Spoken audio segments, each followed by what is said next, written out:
Lavana amin'nao ny tompo, ity no Alarobia 12 Febroary, tena 2020. Mitombo amintsika anie ny fahasoavan'Andriamanitra sy ny fahalalana antsagan'Andriamanitra raintsika, sy Jesosy Kristy ary fifaisana avy amin'ny fanamasina. Amen.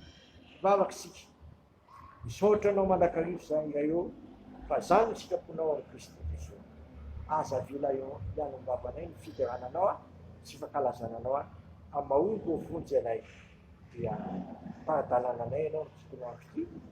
Naoka ny sitraponao rery ihany ny tanteranay amin'izany. Amin'ny anaranao Jesosy. Amen. Timothy faharoa, toko fahatelo, 5:20 ka 7:20. Timothy faharoa, toko fahatelo, 5:20 ka 7:20 amin'ny anaran'i Jesosy. Fa ianao kosa dia mahareta amin'izay zavatra nianaranao sy nampinonanao, satria fantatrao ny nampianatra anao izany. Fahatry ny fony voazaza ianao dia efa nalala ny soratra masina izay nampahendy anao ho amin'ny famonjena amin'ny finoana azy eo amin'ny Kristy Jesosy. Izay soratra rehetra tsy mandrin'Andriamanitra mahasoa koa fampianarana, fandresenara, fanontsinana izay diso, fitaizana ny fahamarinana, mba ho tanteraka ny olon'Andriamanitra vonona tsara ho amin'ny asa tsara rehetra. Masinao manamasinanay amin'ny fahamarinana, miteninao ny fahamarinana. Amen. Eto amin'ity lahatsoratra masina ity dia ariary soratra masina ariavana fa ny soratra masina izay nazona ny finoana no nampahendy any Timothy ho amin'ny famonjena. Ny soratra masina dia tahaka amin'ny amin'ny finoana izay amin'ny Kristy Jesosy. Ary finoana izay amin'ny Kristy Jesosy io no ananako sy anananao ny famonjena. Eto dia hoe nampahendy anao ho amin'ny famonjena izay tony nazana azy ery amin'ny andininy fa 15 tapo amin'ny faharomana hoe ny soratra masina izay nampahendy anao ho amin'ny famonjena. Isaorantsika Andriamanitra ry havana fa misoratra amin'ny fitenin-drazantsika izany soratra masina izany. Azo adina tsara, mampahendy azy sy mampahendy anao ary manolotra anao amin'ny finoana marina dia ny finoanan'i Jesosy Kristy izay ahazoana famonjena izany soratra masina izany. Ka zany ihany fa io tenin'Andriamanitra indrindra koa dia natao fampianarana, fanotsinanao, fanotsinantsika ary fitaizanantsika andeha araka ny fahamarinana. Inona moa ny fahamarinana? Ny tenin'Andriamanitra amin'ny fahamarinana.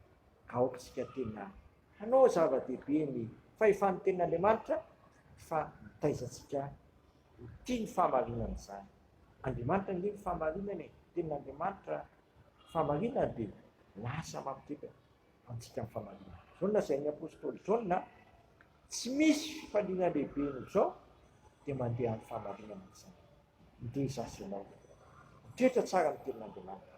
Tany sy lanitra ho levina tenin'Andriamanitra maharitra manak'izay. Taza mety izany fahefan'ny tenin'Andriamanitra izany izay mampahendy azy, mampahendy anao famonjena. Ary tena zava-dehibe koa amaranana izao afatra izao dia izany tenin'Andriamanitra izany koa no mahatonga anao ho tanteraka olon'Andriamanitra ho vonona amin'ny asa tsara rehetra.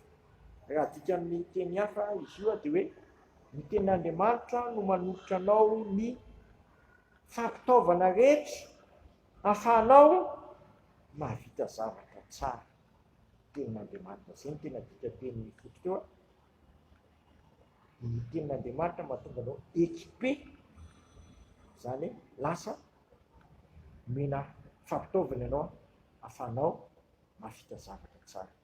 Koa amin'ity vita ho asy ianao amin'izao tontolo izao izay mihazakazaka amin'ny faharatsiana sy tombo amin'ny fahalovana izao, andao zasy ianao mitoetra tsara amin'ny tenin'Andriamanitra izay mampahendy amin'ny famonjena, tenin'Andriamanitra ho fanontsinana izay diso, tenin'Andriamanitra mitaizana amin'ny fahamarinana, ka tonga mahazo fampitaovana ianao ka tonga anao tena olon'Andriamanitra tokoa, vonona amin'ny asa tsara rehetra sy teny tsara rehetra. Izany tokoa anie ny fiainako sy ny fiainanao mba ny fitariana fanamasina mba ara-piavana Kristy namorona lanitra. Amen.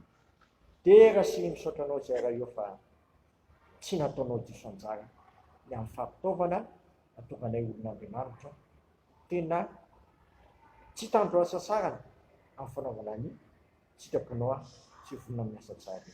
Dia ataova amin'izany tokoa ny fiainanay tompo. Amin'ny fotoana ity mba ny fitahiny fanana masina ka misy fifaliana tokoa izany hoe mandeha amin'ny famalinana izany izay.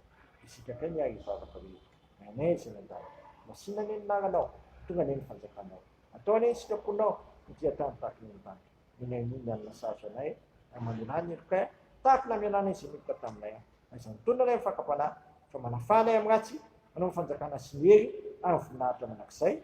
Amen.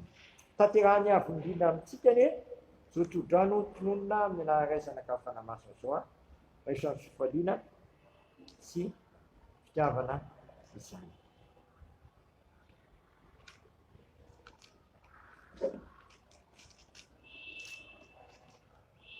Mitanareo ny tompo ka miavanareo mampimirirapiratra ny tavinareo ny tompo ka mamindra foninareo manandrana ny tavinareo ny tompo ka manome anareo fiadanana. Laokanao vonona amin'ny asa tsara rehetra satria efa nomen'Andriamanitra ny teniny izay ahatonga anao olon'Andriamanitra vonona amin'izany asa tsara rehetra. Amen.